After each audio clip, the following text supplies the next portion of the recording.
right now. So we're just gonna go with this. All the modifier keys allow you to change it a bit. So Alt, for instance, allows you to change the curvature between these 2 points. Control, or I suppose Command on a Mac, allows you to change the location of the point. Shift allows you to start a new shape, so we're going to ignore that for now.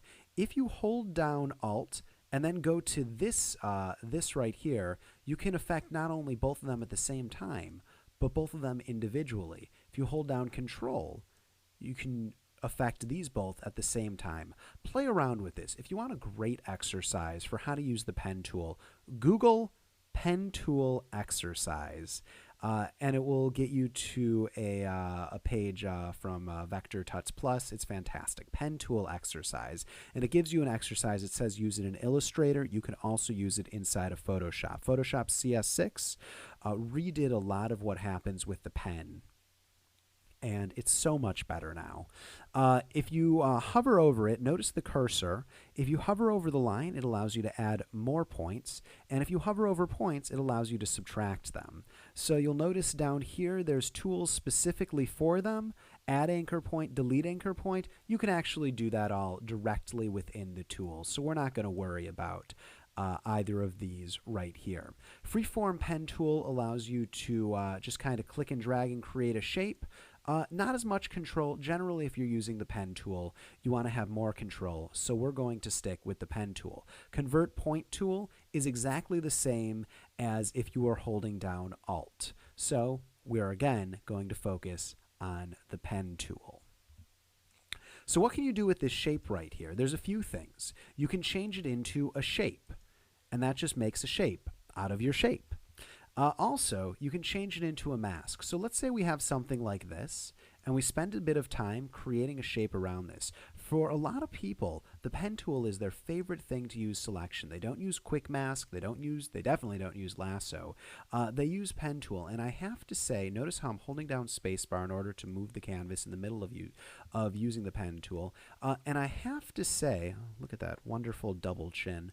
I have to say, in Photoshop CS6, the pen tool has finally entered its own space inside of Photoshop. So if I were to go into this, and let's delete any masks that are currently there, delete, and I were to say mask, it would create a mask in the shape of whatever we just did. And now what we have is we have a vector mask that we can change to our heart's content. So you can see that I'm changing this around, and let's turn it on, turn it off. There we go, turn it on, turn it off. Let's go right here and affect the mask, and we're able to change this mask right here. Another thing that we can do with this is rather than something as complicated as adding a mask, we can also just turn it directly into, oops, let's make sure that it's closed. There we go. We can turn it directly into a selection. So there we go. We went from having a working path, and go to the path tool in order to see your working path into a selection. So there's all sorts of things that you can do with this.